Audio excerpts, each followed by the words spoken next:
السلام عليكم ورحمة الله.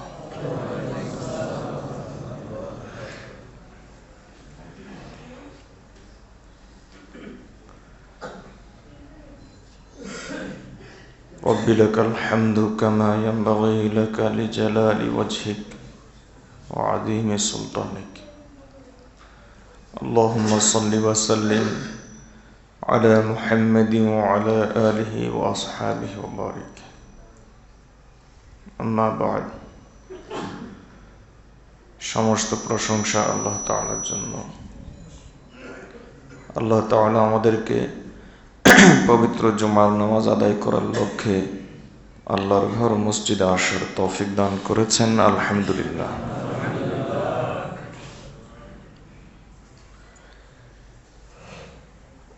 আশা করি আপনারা ভুলে যাননি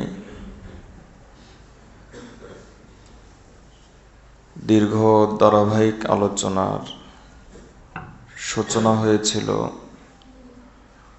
ইসলামের 4 খলিফার জীবনী নিয়ে।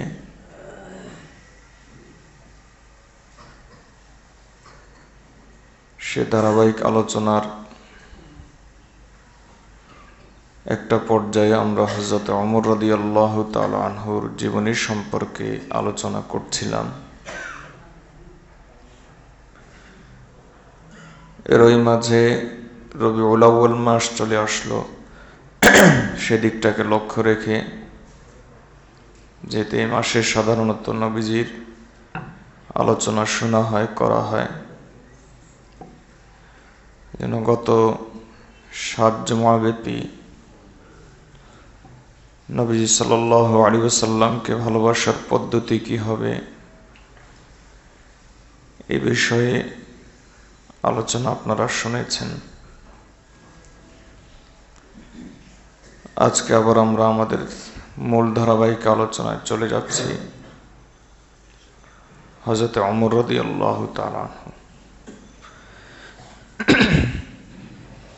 রাসূলুল্লাহ সাল্লাল্লাহু আলাইহি ওয়াসাল্লামের ভাষায়, লাউ কানা মিন বা'দি নাবিয়্যান লাকানা উমর।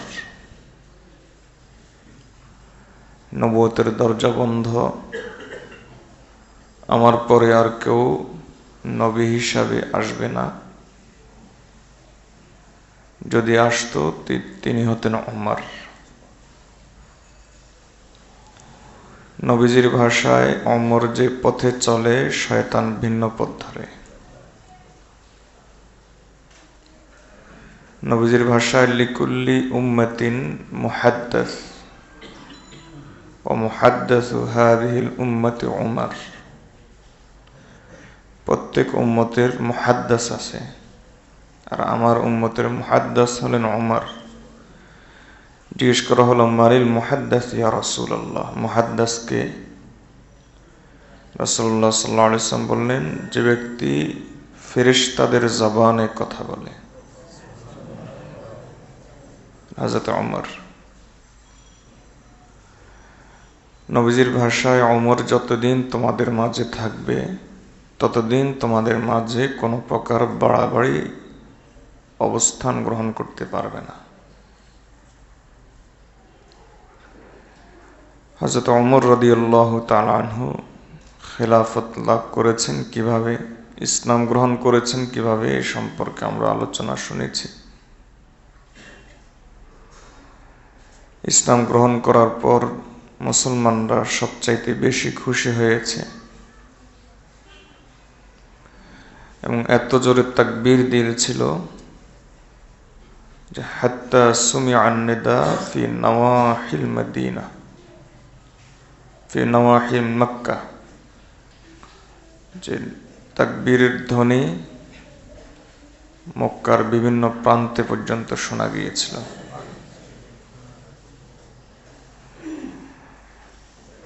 হযরত ওমর রাদিয়াল্লাহু তাআলা আনহু ইসলাম গ্রহণ করার পর মুসলমানরা খুশি হওয়ার পেছনে কারণ ছিল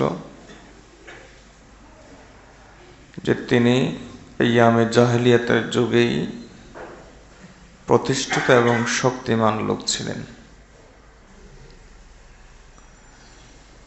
একটা মল্লযুদ্ধ হতো, সেই মল্লযুদ্ধে তিনি চ্যাম্পিয়ন হতেন। দ্বিতীয়ত তিনি গোটা কুরাইশ বংশের মধ্যে মাত্র 17 জন ছিল তৎকালীন শিক্ষিত, আর ওমর রাদিয়াল্লাহু তাআলা আনহু তাদের একজন ছিলেন। তৃতীয়ত তার বুদ্ধি গোটা সমাজের মধ্যে, গোটা মক্কার মধ্যে প্রসিদ্ধ ছিল। বুদ্ধিতে তিনি অনেক বেশি অগ্রসর ছিলেন। ইসলামের কাজ হলো মানুষের মৌলিক গুণগুলোকে ইসলামের দিকে নিয়ে আসা। হযরত ওমর রাদিয়াল্লাহু তাআলার মাঝে বীরত্ব ছিল, বুদ্ধিমত্তা ছিল। ইসলাম গ্রহণ করার পর ওমর রাদিয়াল্লাহু তাআলা এগুলোকেই কাজে লাগিয়েছেন। যেদিন তিনি সর্বপ্রথম খলিফা হন, খলিফা হওয়ার পর তিনি মসজিদের মিম্বরে উঠে হযরত আবু বকর রাদিয়াল্লাহু তাআলা যেখানে বসেন, বসার পর পা যেখানে যেত ওমর রাদিয়াল্লাহু তাআলা সেখানে বসলেন। অর্থাৎ আবু বকর রাদিয়াল্লাহু তাআলা যেখানে বসেন ঠিক সেখানে না, তার পাটা যেখানে লাগতো সেখানে তিনি বসলেন। তো বলা হলো, আপনি উপরে উঠে বসেন না কেন? তখন তিনি বললেন যে আবু বকরের পায়ের কাছেই ওমরের অবস্থান।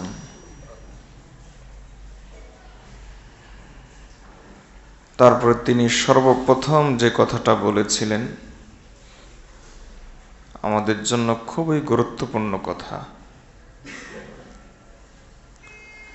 তিনি প্রথম খুতবাতে বলেছিলেন যে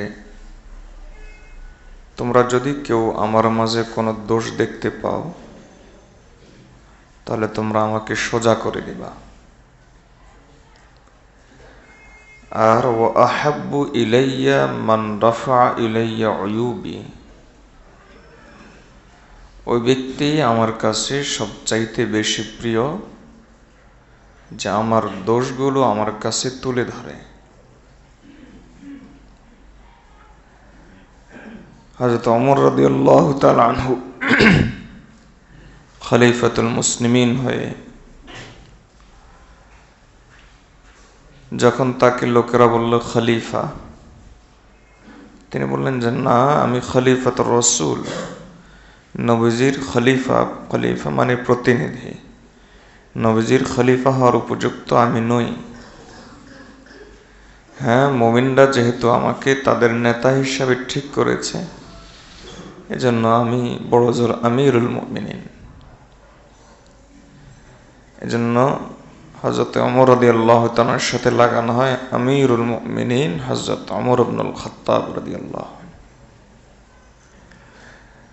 আর খলিফাতুল মুসলিমিন লাগানো হয় হযরত আবু বকর সিদ্দিকের সাথে। আমিরুল মুমিনিন শব্দটা সর্বপ্রথম হযরত ওমর রাদিয়াল্লাহু তাআলা শুরু করেছিলেন।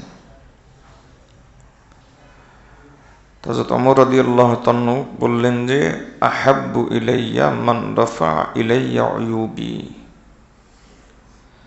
ওই ব্যক্তি আমার কাছে সবচাইতে বেশি প্রিয় যে ব্যক্তি আমার দোষ আমার কাছে উপস্থাপন করে।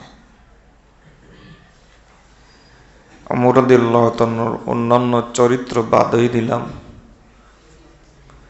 অন্যান্য স্বভাব বাদই দিলাম, এই একটা চরিত্র যদি আমরা ওনার ধরি তাহলেও আমাদের সমাজে কোনো প্রকার অশান্তি থাকে না। সমাজে কেন, গোটা বিশ্বে, রাষ্ট্রে, বিশ্বে কোথাও কোনো প্রকার অশান্তি থাকে না। যদি আমরা সাহাবায়ে কেরামের জীবন থেকে শুধুমাত্র একটা অংশ যদি ধরি, যেহেতু জীবনী আলোচনা মূল উদ্দেশ্য নয়, শিক্ষা নেওয়া মূল উদ্দেশ্য, এজন্য হযরত ওমর রাদিয়াল্লাহু তাআলা এখান থেকে আমরা কি শিক্ষা পাই? এখান থেকে এই শিক্ষা পাই, যে ব্যক্তি আমার প্রশংসা করে সে ব্যক্তি আমার প্রকৃত বন্ধু নয়। যে ব্যক্তি আমার দোষ আমার কাছে এসে বলে সে ব্যক্তি হল আমার প্রকৃত বন্ধু। কিন্তু আমাদের সমাজ হয়ে গেছে উল্টা। আমার সামনে এসে যে বেশি হুজুর হুজুর করবে আমরা তাকে মনে করি যে ইনি হলেন আমার সবচাইতে কাছের মানুষ। হযরত ওমর রাদিয়াল্লাহু তাআলা শিক্ষা দিলেন, না, একজন ব্যক্তির দোষ ধরে কখন? যদি তার মধ্যে ঈমান থাকে, তাকওয়া থাকে, পরহেজগারি থাকে, তাহলে সে অপর মুসলমানের দোষ ধরে তার হিতাকাঙ্ক্ষী হয়ে। আর যদি তাকওয়া কম থাকে, ঈমানের কমতি থাকে, তাহলে সে অপর মুসলমানের দোষ ধরে হিতাকাঙ্ক্ষী হয়ে না, হয়তো হিংসাবশত অথবা অহংকারবশত। এজন্য রাসূলুল্লাহ সাল্লাল্লাহু আলাইহি ওয়াসাল্লাম কোন দোষ ধরাটা হিতাকাঙ্ক্ষীর দোষ আর কোন দোষ ধরাটা হিতাকাঙ্ক্ষীর দোষ নয়, এটা চেনার জন্য একটা মাপকাঠি দিয়েছেন। রাসূলুল্লাহ সাল্লাল্লাহু আলাইহি ওয়াসাল্লাম বলেন যে আল মুমিনু মিরআতুল মুমিন, মুমিন মুমিনের জন্য আয়না স্বরূপ। এখান থেকে মুহাদ্দিসিন ইকরাম অনেক মাসালা বের করেছেন। তার মধ্যে থেকে প্রথম মাসালা, আয়নার সামনে যখন কোনো ব্যক্তি দাঁড়ায় তখন আয়না নীরবে তার চেহারার দোষ বলে দেয়। আয়না কিন্তু বলে বেড়ায় না যে অমুকের মাঝে এই দোষ আছে। ঠিক তেমনি ভাবে মুমিন মুমিনের দোষ ধরবে নিষেধ নয়, তবে অপরের সামনে নয়, অন্যের সামনে নয়। একান্তভাবে দোষটা বলবে যদি দোষ মনে হয়, যাতে করে মুমিন ব্যক্তি শুধরে যায়। দ্বিতীয় শিক্ষা হলো, আয়নার সামনে কিন্তু যেই দাঁড়ায় তার দোষই বলে। আমি দাঁড়ালেও আপনার দোষ বলবে, আপনি দাঁড়ালেও আপনার দোষ বলবে। এজন্য এখান থেকে সুফিয়ানে কেরাম বলেন, যে ব্যক্তি অপর মুমিনের দোষ ধরে হিংসাবশত, খারাপ নিয়তে, সে মূলত অপর মুমিনের দোষ ধরার মাধ্যমে সে ওই মুমিন নামক আয়নার সামনে দাঁড়ালো। মূলত তার মাঝে এর চাইতে অনেক বেশি দোষ আছে, এই দোষ ধরার মাধ্যমে এটাই প্রমাণ হলো। এজন্য অপর মুসলমানকে প্রথমত কখনো তুচ্ছ তাচ্ছিল্যের উদ্দেশ্যে তার দোষ না ধরি। আমরা মনে করি যে কোনো ব্যক্তি মসজিদে পড়ে থাকে, নফল ইবাদত করে, অথবা সবসময় দিনের কাজে থাকে, সে ব্যক্তি বড় মুমিন, সে ব্যক্তি বড় মুসলিম। রাসূল সাল্লাল্লাহু আলাইহি ওয়াসাল্লাম বলেন যে না, একজন মুসলমানের মুসলিম হওয়ার প্রথম স্তরই হলো মান সালিমাল মুসলিমুনা মিন লিসানিহি ওয়া ইয়াদিহি, যে ওই মুসলমানের জবান এবং হাত থেকে অপর মুসলমান নিরাপদ থাকবে। এটা প্রথম স্তর। এরপরে ভালো মুসলিম হওয়া, আল্লাহর ওলি হওয়া, এটা তো আরো পরের কথা।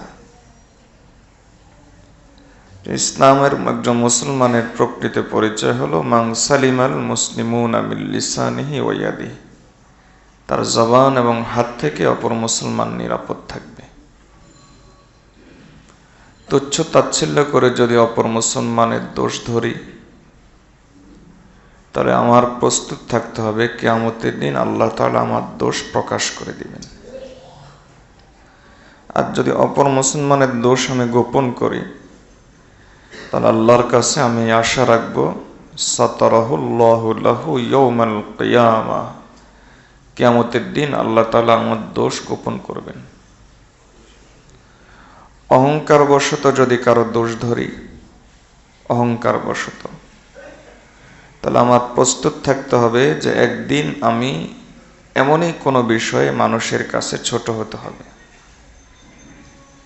যে দোষটা আমি ধরে এই মুসলমানকে ছোট করলাম, ঠিক এই প্রকৃতির কোনো দোষে দোষী হয়ে আমি মানুষের চোখে আমাকে ছোট হতে হবে, এটার জন্য প্রস্তুত থাকি। রাসূলুল্লাহ সাল্লাল্লাহু আলাইহি ওয়াসাল্লাম বলেছেন, যে ব্যক্তি বিনয় অর্জন করে রাফাআহুল্লাহ, আল্লাহ তাআলা তাকে উঁচু করেন। আর যে ব্যক্তি অহংকার বশত চলাফেরা করে ওয়াদাআহুল্লাহ, আল্লাহ তাআলা তাকে নিচু করেন।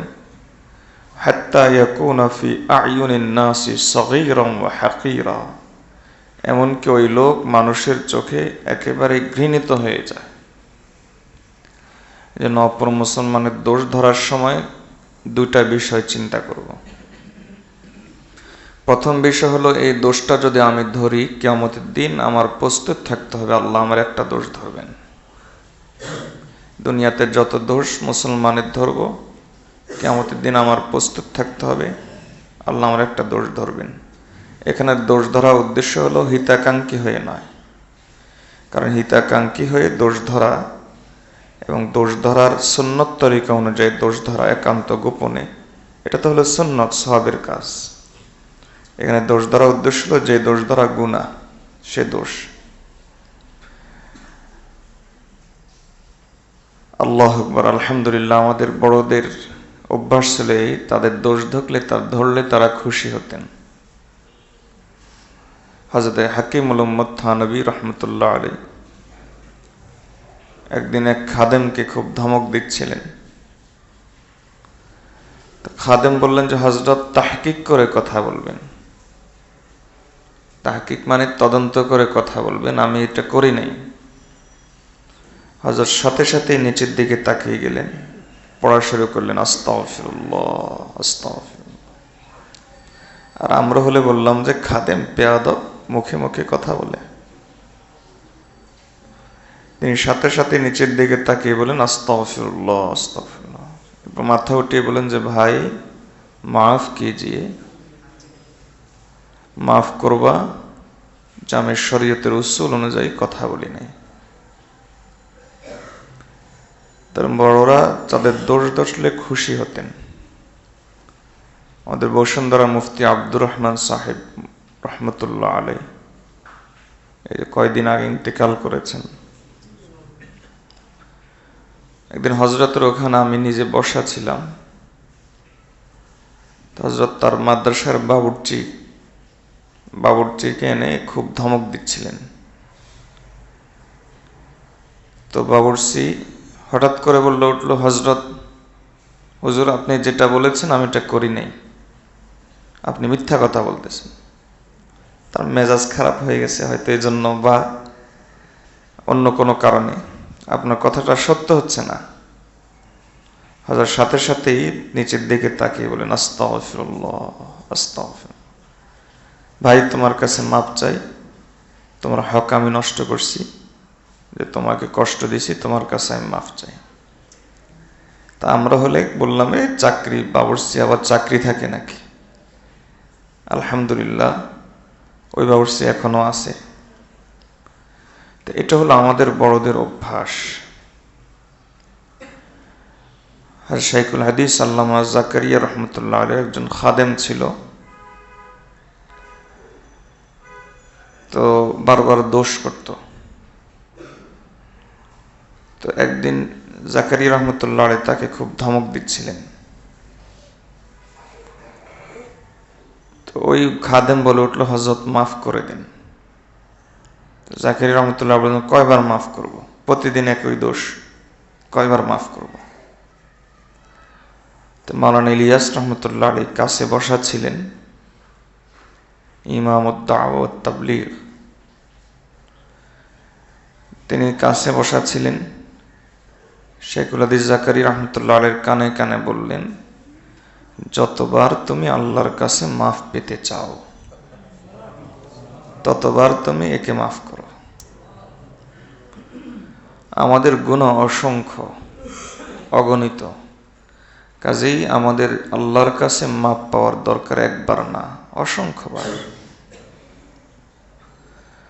আমাদের মাশায়েখগণ বলেন যে বড় বিপদ হয়ে যাওয়া, টাকা পয়সা লস হয়ে যাওয়া, এটা সবচেয়ে বড় বিপদ না। সবচাইতে বড় বিপদ হলো আল্লাহ কাউকে মাফ না করা, আল্লাহর মাগফিরাত না পাওয়া, এটা হলো সবচাইতে বড় বিপদ। এজন্য এভাবে আমরা যদি অপর মুসলমানের ইজ্জত সম্পদের প্রতি লক্ষ্য রাখি, তাহলে পারিবারিক অশান্তিগুলো যে পরিমাণ এখন আছে এই পরিমাণ থাকে না। এমনকি আমি বলবো রাষ্ট্রীয় সমস্যাও থাকে না, এমনকি আমি বলবো গোটা বিশ্বেরই সমস্যা থাকে না। আল্লাহ তাআলা আমাদেরকে এই কথাগুলো মেনে চলার, এই কথাগুলো বোঝার, এগুলোর উপর প্রত্যেককেই প্রত্যেকের অবস্থান থেকে আমল করার তৌফিক দান করুন। হযরত ওমর রাদিয়াল্লাহু তাআলা আনহুর বিনয়ের আরেকটা দৃষ্টান্ত দেখেন। আসলে বিনয়ের আমলটা অনেক প্রিয় আমল আল্লাহর কাছে। কোন ব্যক্তি কোটি কোটি নফল রাকাত দিয়ে অনেক সময় আল্লাহর ওলি হতে পারে না। বিনয় এমন একটা আমল, এই আমলের মাধ্যমে সে আল্লাহর ওলি হয়ে যায়। আল্লাহ তাআলা হযরত আদম আলাইহিস সালামের দোয়া কবুল করলেন কি জন্য? তাফসীরে কিতাবে মুফাসসিরিন ইকরাম লেখেন যে হযরত আদম আলাইহিস সালাম যে গন্ধম ফল খেলেন আপনারা জানেন, এরপর পৃথিবীর মধ্যে চলে আসলেন, আল্লাহর কাছে অনেক দিন দোয়া করেছেন। শেষ আল্লাহ দোয়া কবুল করলেন কেন? বিনয়ের কারণে। কি বিনয়? তিনি নিজের উপর নিজের দোষ চাপায়া নিলেন। রব্বানা যালামনা আনফুসানা ওয়া ইল্লাম তাগফির লানা ওয়া তারহামনা লানাকুনান্না মিনাল খাসিরিন। কি পরিমাণ বিনয় দোয়াতে! হে আল্লাহ, আমি নিজের উপর নিজে জুলুম করছি, অর্থাৎ আমি গুনাহগার। এই পরিমাণ বিনয়, একজন নবী বলতেছেন আমি গুনাহগার, অথচ তাদের জীবনে কোনো গুনাহই নেই। তো কেন বললেন? এটা হলো বিনয়। তো হযরত ওমর রাদিয়াল্লাহু তাআলা আনহু, বিনয় অনেক গুরুত্বপূর্ণ আমল। হযরত ওমর রাদিয়াল্লাহু তাআলা আনহু যখন বাইতুল মুকাদ্দাসে প্রবেশ করছিলেন বিজয় হিসাবে, এর আগে বাইতুল মুকাদ্দাস ইসলামের ছায়াতলে এনেছিলেন হযরত আবু উবাইদা ইবনুল জাররাহ রাদিয়াল্লাহু আনহু। ওমর রাদিয়াল্লাহু তাআলা আনহু যখন বাইতুল মুকাদ্দাসের দিকে ঢুকছিলেন, তখন আবু উবাইদা বাইতুল মুকাদ্দাসের যারা অধিবাসী আছে তাদেরকে সহ অভ্যর্থনা জানানোর জন্য তারা গেটের মধ্যে আসলো, শহরের গেটের দিকে আসলো। এদিকে হযরত ওমর রাদিয়াল্লাহু তাআলা আনহু এবং তার গোলাম, অনেকেই ঘটনাটা জানেন, দুজনের মধ্যে এই চুক্তি হয়েছিল যে হযরত ওমর রাদিয়াল্লাহু তাআলা আনহু ঠিক করে দিয়েছিলেন যে যতক্ষণ আমি উটের রশি ধরে টানবো ততক্ষণ তুমি উটের উপর বসা থাকবা, আর যতক্ষণ তুমি টানবা ততক্ষণ আমি বসা থাকবো। সমান যেন হয়, কোনো বেশ কম যেন না হয়। আর আমরা তো হলাম চাকরকে তো রাখছি রশি টানার জন্য, তাহলে সে রশি টানবে, আমি উপরে বসে থাকবো। তো হযরত ওমর রাদিয়াল্লাহু তাআলা আনহু যখন বাইতুল মুকাদ্দাসের দিকে প্রবেশ করার সময় হলো, আল্লাহর হুকুমে এবারের পালা, রশি টানার পালা হলো ওমর রাদিয়াল্লাহু তাআলা আনহুর, আর উটের পিঠে বসে থাকার পালা হলো সালেমের, অর্থাৎ গোলামের। হযরত ওমর রাদিয়াল্লাহু তাআলা আনহু উটের রশি ধরলেন। গোলাম বলল, আমিরুল মুমিনিন, এটা কি? অন্তত এবার আমাকে সুযোগ দেন। না, ওমর তো ইনসাফ কায়েম করে। তো তিনি সুযোগ দিলেন না। ওইদিকে বাইতুল মুকাদ্দাসের গেটের উপরে বসে আছে খ্রিস্টান পাদ্রী, একবারে ইঞ্জিল নিয়ে বসে আছে। কেন? কারণ ইঞ্জিলের মধ্যে বাইতুল মুকাদ্দাস বিজয়ী ভেসে যে প্রবেশ করবে তার চেহারা সুরত কি হবে, কাপড় কেমন হবে, সবগুলো বিস্তারিত বিবরণ আছে। ওখান থেকে ওই পাদ্রী মন্তব্য করছে যে এই বাইতুল মুকাদ্দাস বিজয়ী না, যে ওটের উপর বসে আছে এ বিজয়ী না, এরকম মনে হচ্ছে না। আর ওদিকে নিচে আছেন আবু উবাইদা ইবনুল জাররাহ জনগণকে নিয়ে। মনে করুন ওই পাদ্রী আছে ছাদের উপর আর বাকিওয়ালারা নিচে, কেউ কারোটা জানে না, সে তো তার কাজ করতেছে। তো হযরত ওমর রাদিয়াল্লাহু তাআলা নিচে আছেন, হযরত আবু উবাইদা ইবনুল জাররাহ রাদিয়াল্লাহু তাআলা। আবু উবাইদা ইবনুল জাররাহ রাদিয়াল্লাহু তাআলা আনহু ওমর রাদিয়াল্লাহু তাআলাকে চিনেন। তিনি এগিয়ে গেলেন তাকে অভ্যর্থনা জানানোর জন্য। তো তাকে অভ্যর্থনা জানানো হলো। তো তার অভ্যর্থনার পদ্ধতি দেখে এবার খ্রিস্টান পাদ্রী বলল, হ্যাঁ এবার হুবহু মিলে, এই হলো বাইতুল মুকাদ্দাসের বিজেতা, এর চেহারা এরকম হবে, দেখতে এমন হবে, এবার মিলে যায়, এবার হতে পারে। তো যেটা দেখানো উদ্দেশ্য সেটা হলো বিনয় কাকে বলে। তো আবু উবাইদা ইবনুল জাররাহ তিনি হযরত ওমর রাদিয়াল্লাহু তাআলাকে দরখাস্ত করলেন যে আমিরুল মুমিনিন, বাইতুল মুকাদ্দাসের পরিবেশ এখনো এরকম হয় নাই যেটা আমাদের মদিনার পরিবেশ, যে মদিনার পরিবেশে বিনয়ী হয়ে তাদের পোশাক আশাক যদি সাধারণ থাকে এতে কোনো দোষের কিছু না। কিন্তু বাইতুল মুকাদ্দাসের মানুষ পারস্যের সম্রাট দেখেছে, বাইতুল মুকাদ্দাসের মানুষ রোম সম্রাট দেখেছে, তাদের সাম্রাজ্যগুলো দেখেছে, আর তারা দেখেছে যে এরকম বিজয়ী যারা হয় তাদের চেহারায় পোশাক আশাক একটা শান শৌকত থাকে। তো সেই হিসাবে আমি এক জোড়া কাপড় এনেছি, আমিরুল মুমিনিন এই কাপড়টা পরে নেন। আবু উবাইদা ইবনুল জাররাহ রাদিয়াল্লাহু তাআলা আনহু হযরত ওমর রাদিয়াল্লাহু তাআলাকে প্রস্তাব দিলেন যে এই কাপড়টা পরে নেন। ওমর রাদিয়াল্লাহু তাআলা ঐতিহাসিক উত্তর দিলেন। ওমর রাদিয়াল্লাহু তাআলা বলেন, আলহামদুলিল্লাহিল্লাযী আ'আজ্জানা বিল ইসলাম ফামাহমা তাতলুবুল ইজ্জাতা বিদুনিহি ইউযিল্লুকুমুল্লাহ। ওমর রাদিয়াল্লাহু তাআলা বলেন যে কম্প্রোমাইজ করার নাম ইসলাম না।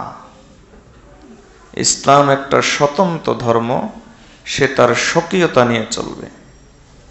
আল্লাহ আমাদেরকে ইসলাম দিয়েছেন, আমাদেরকে সম্মানিত করেছেন ইসলামের কারণে। আজকে ওমর বিজয়ী হিসাবে বাইতুল মুকাদ্দাসে প্রবেশ করছে। এই ওমর একটা সময় বকরি চড়াইতো, একটা এদিক দৌড় দিত আর একটা ওইদিক দৌড় দিত, বাবা দেখে বলতো তোকে দিয়ে কিচ্ছু হবে না। সে ওমর আজকে বাইতুল মুকাদ্দাসে বিজয়ী হিসাবে প্রবেশ করছে, গোটা পৃথিবীর অর্ধেক শাসন করছে, যেই কারণে, যে রহস্যের কারণে, সেই রহস্যের নাম হলো ইসলাম। আল্লাহ আমাদেরকে ইসলাম দ্বারা সম্মানিত করেছেন, সমস্ত প্রশংসা আল্লাহর। হযরত ওমর রাদিয়াল্লাহু তাআলা আলহামদুলিল্লাহ। ওমর রাদিয়াল্লাহু তাআলা বললেন যে, তারপর তিনি বলেন যে একটা ঐতিহাসিক কথা বলবেন, এটা আমাদের জন্য শিক্ষার বিষয় আছে। ফামাহমা তাতলুবুল ইজ্জাতা বিদুনিহি ইউযিল্লুকুমুল্লাহ। ইসলাম ছাড়া অন্য কোনো পথে, অন্য কোনো মতে, অন্য কোনো মতবাদে, অন্য কোনো ধর্মে যদি তুমি ইজ্জত চাও, ওই মুসলিম উম্মাহ যদি তোমরা ইজ্জত তালাশ করো, আল্লাহ তোমাদেরকে বেইজ্জতি করে ছাড়বেন। আজকে আমাদের যে কঠিন পরিস্থিতি, আমরা ঘরে ঘরে মুসলমানদের শত্রু তৈরি হচ্ছে, দিন থেকে আমরা যেভাবে দূরে সরে যাচ্ছি। এই যে আপনারা বসে আগ্রহ সহকারে কোরআন এই যে শোনেন, জুমার আলোচনা শোনেন, তাফসিরে আসেন, কেন জানেন? এর পেছনে প্রভাব হলো ছোটবেলায় কিছু দিন পেয়েছেন, মক্তবে এসেছেন, মা বাবা মক্তবে পাঠিয়েছে, কিছু কোরআন শিক্ষা দিয়েছে। আর আমরা আমাদের প্রজন্মকে যেভাবে দিন থেকে মুক্ত করে দিচ্ছি, দিন থেকে যেভাবে আমরা তাদেরকে আমাদের ধারণা মতে আমরা তাদেরকে ডিজিটাল বানাচ্ছি, আধুনিক বানাচ্ছি, মডার্ন বানাচ্ছি, শিক্ষিত বানাচ্ছি, প্রতিষ্ঠিত করছি, তাদের কেরিয়ার গঠন করছি, এটা আমাদের ধারণা। কিন্তু আল্লাহর বান্দা, বিশ্বাস করুন, এভাবে চলতে থাকলে, যদি এভাবে চলতে থাকে, আমাদের ভবিষ্যৎ প্রজন্মের অস্তিত্ব খুঁজে পাওয়া যাবে না। আমাদের ভবিষ্যৎ প্রজন্মের অস্তিত্ব খুঁজে পাওয়া যাবে না। আল্লাহ আমাদেরকে আমাদের মূল ইজ্জত কোথায়, মূল সম্মান কোথায়, এ কথাটা বোঝার তৌফিক দান করুন। মনে রাখবেন, পাশ্চাত্য সংস্কৃতির মধ্যে আমাদের ইজ্জত নয়। এই ইংরেজদেরকে তাড়ানোর পিছনে এই দেশের সবচাইতে বড় অবদান হলো ওলামায়ে দেওবন্দের। মাহমুদ হাসান দেওবন্দি রহমতুল্লাহ আলাইহি, ইংরেজরা একবার তার কাছে প্রস্তাব দিল যে, হযরত জি, আপনি বড় মানুষ, আপনি এক কাজ করেন, মাদ্রাসায় বসে হাদিস পড়ান, আমরা আপনার কাছে আসব, আপনার মাদ্রাসায় বছরে যত খরচ হয় সব টাকা আমরা ব্যবস্থা করে দেব, আর আপনাকে গোটা ভারতবর্ষের সর্বোচ্চ আলেম হিসাবে আমরা উপাধি দেব, বড় মুফতি হিসাবে, যেমন আহলে হাদিসটা উপাধি নিয়েছিল, তো এরকম একটা উপাধি আপনাকে দিব যে আমরা বড়, আপনি সবচাইতে বড় আলেম, এরকম একটা উপাধি আমরা আপনাকে দিব, আপনি বসে থাকেন। মাহমুদ হাসান দেওবন্দি 80 বছরের বেশি বয়স, বুড়া, হাঁটতে পারে না, চলতে পারে না। তিনি উত্তর দিলেন যে, আমার মনে চায় যে আমার কিছু শাগরিদ আমাকে পালকির মধ্যে বসাবে, আর আমি গ্রামে গ্রামে গিয়ে বলবো, ইংরেজ কো নিকাল দো, ইংরেজ কো নিকাল দো, ইংরেজ কো নিকাল দো। আমি গ্রামে গ্রামে বলবো যে ইংরেজকে বের করে দাও, ইংরেজকে বের করে দাও। তো আমাদের ওলামায়ে দেওবন্দ, এই দিল্লির চাঁদনি চক ইত্যাদি জায়গাতে ওলামায়ে দেওবন্দের পোড়া মাংসের গন্ধে ওখানে হাঁটা যেত না, এই পরিমাণ ওলামাকে শহীদ করেছিল ইংরেজরা। পোড়া মাংসে গন্ধে সেখানে হাঁটা যেত না। 18,000 আলেম। এই যে আমাদের সিলেটের মধ্যে একসাথে 17 জন আলেম, সিলেটের কানাইঘাটে, এভাবে শহীদ করে দিয়েছিল। তো আমরা এত কষ্ট করে আমরা ইংরেজদেরকে তাড়ালাম, কিন্তু ইংরেজি সংস্কৃতি তাড়াইতে পারলাম না, ইংরেজি পনা তাড়াইতে পারলাম না, ইংরেজ পনা তাড়াইতে পারলাম না। এত কষ্ট করে তারা তো আমাদের থেকে গেল, কিন্তু তারা গেছে, এখন আমরা ইংরেজ হতে চাই। ইংরেজরা চলে গেছে, এখন আমরা খোদ ইংরেজ হতে চাই। আল্লাহর ওয়াস্তে বিশ্বাস করেন, এগুলোর ভিতরে ইজ্জত নয়। আমার ছোট ছোট বাচ্চাকে, ছেলে মেয়েকে হাই হেলো শেখানোর ভিতরে ইজ্জত নয়। ওমর রাদিয়াল্লাহু তাআলা বলে গেছেন, আমার ছোট ছোট বাচ্চাকে, ছেলে মেয়েকে, নাতি নাতনিকে প্যান্ট পরানো, হাফ প্যান্ট পরানো, কুকুর পালন করা, তারপরে গান বাদ্য ধরানো, বাজনা শিখানো, সকালে গানের রিহার্সেল করা, ছি ছি ছি, কোন জাতি কার অনুসরণ করছে? আজকে যুবকরা খেলোয়াড়দের মতো স্টাইল করে, তাদের মতো জার্সি পরে, তাদের মতো চুল কাটে। লা হাওলা ওয়ালা কুওয়াতা ইল্লা বিল্লাহ। আল্লাহ যাদেরকে বলেছেন উলাইকা কাল আনআম বাল হুম আদাল, এরা হলো চতুষ্পদ জন্তুর মতো, এর চাইতে নিকৃষ্ট। আমাদের রুচি আজকে কি পরিমাণ খারাপ হয়ে গেছে যে আমরা এদের অনুসরণ করি। আল্লাহ আমাদেরকে আমাদের সংস্কৃতি বুঝার, আমাদের দিন বুঝার, আমাদের ইজ্জতের স্থান বুঝার তৌফিক দান করুন। হযরত ওমর রাদিয়াল্লাহু তাআলা বাইতুল মুকাদ্দাস বিজয়ের সময় তিনি ঐতিহাসিক কথা বলেছিলেন, ফামাহমা তাতলুবুল ইজ্জাতা বিদুনিহি ইউজিল্লুকুমুল্লাহ। এই দিন ছাড়া যদি তোমরা অন্য কোনো পথে, অন্য কোনো মতে, অন্য কোনো ধর্মে যদি তোমরা ইজ্জত চাও, আল্লাহ তাআলা তোমাদেরকে বেইজ্জতি করে ছাড়বেন। আজকে অনেক সময় আমরা আমাদের ছেলে মেয়ের কারণে আমরা মাখলুকের সামনে লাঞ্ছিত হই। একটু খেয়াল করলে দেখা যাবে দোষ আমাদের, দোষটা হলো আমাদের। কারণ আমরা এদেরকে দিয়ে সামাজিক তো চেহারা উজ্জ্বল করতে চেয়েছি, কিন্তু মুসলমান বানাইতে পারিনি। ডাক্তার বানান, ইঞ্জিনিয়ার বানান, ব্যবসায়ী বানান, কসম আল্লাহর ইসলামের নিষেধ নাই, ওলামায়ে কেরামের নিষেধ নাই। ওলামায়ে কেরাম শুধু বলেন ওলামায়ে কেরামকে বুঝেন, মাদ্রাসা শিক্ষা বুঝেন, আলেম ওলামার কাছে আসেন, দেখবেন আল্লাহর কসম দিয়ে বলতেছি, অপরাধ এরা করে না, অপরাধ করে বাইরের মানুষগুলো, কিন্তু রাতের বেলায় তাহাজ্জুদের চোখের পানি দেয়, হে আল্লাহ সকল গুনাহগারকে মাফ করে দেন বলে এরা আপনাদের শত্রু নয়। একবারে হাতে পায়ে ধরে হাত জোড় করে বলি, এরা আপনাদের শত্রু নয়। মসজিদে বসে বলি, এদের চাইতে বেশি এবং বড় হিতাকাঙ্ক্ষী আপনারা এই জগতের বুকে আপনাদের আর কেউ নাই। আল্লাহর কসম, এদের চাইতে বড় হিতাকাঙ্ক্ষী আপনাদের আর কেউ নাই। আপনারা বলে থাকে আপনাদের বাচ্চাদেরকে কোরআন শিখান, আপনাদের বাচ্চাদেরকে দ্বীনের মৌলিক কথাগুলো শিক্ষা দেন, ফরজ ওয়াজিবগুলো শিক্ষা দেন, এরপর ডাক্তার বানান, অসুবিধা কি? আমাদের তো ডাক্তারেরও দরকার আছে। ইঞ্জিনিয়ার বানান, সমস্যা কি? আমাদের তো ইঞ্জিনিয়ারেরও দরকার আছে। ব্যবসায়ী বানান, সমস্যা কি? যার যেই লাইনে পড়তে চায় পড়েন, সব লাইনের তো আমাদের লোক দরকার আছে। রাষ্ট্র চালাইতে হবে, দেশ চালাইতে হবে, জাতিকে উন্নতির শিখরে নিয়ে যেতে হবে। তো সেগুলো ইসলাম, সেগুলো দ্বীন। এই ডাক্তারি পড়াও দ্বীন, ইঞ্জিনিয়ারিং পড়াও দ্বীন। শিক্ষার বিভক্তি ইসলাম করে না। ইসলাম শুধু বলে আগে তুমি মৌলিক শিক্ষাটা শিখে নাও, কোরআন হাদিস শিখে নাও, যাতে করে যেখানেই যাব অন্তত মুসলমান থাকব, অন্তত ইসলামের পরিচয়টা আমি ভুলে যাব না।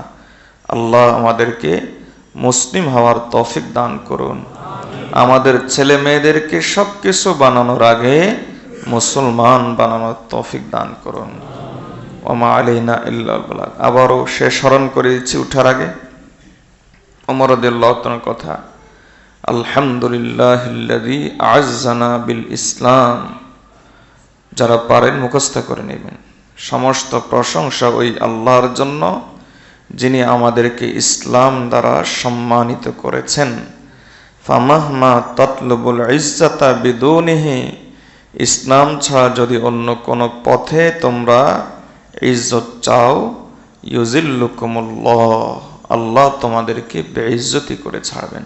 এই কথাটা মুখস্থ করবেন, বাচ্চাদেরকে শিখিয়ে দিবেন যে ও বাচ্চা, ও আমার ছেলে, ও আমার মেয়ে, আমাদের নেতা হযরত ওমর ইবনুল খাত্তাব, মুমিনদের আমির হযরত ওমর ইবনুল খাত্তাব, রাসূলুল্লাহ সাল্লাল্লাহু আলাইহি ওয়াসাল্লাম অত্যন্ত আস্থাভাজন প্রিয় সাহাবী, তিনি আমাদের উদ্দেশ্যে এই কথাটা বলেছেন ওই দিন যেই দিন তিনি বাইতুল মুকাদ্দাসে বিজয় হিসেবে প্রবেশ করছিলেন। আল্লাহ আমাদেরকে কথাটা বোঝার, অনুধাবন করার, অন্তর থেকে চিন্তা করার তৌফিক দান করুন। ওয়া মা আলাইনা ইল্লাল বালাগ। যারা সুন্নাত পড়েন সুন্নাত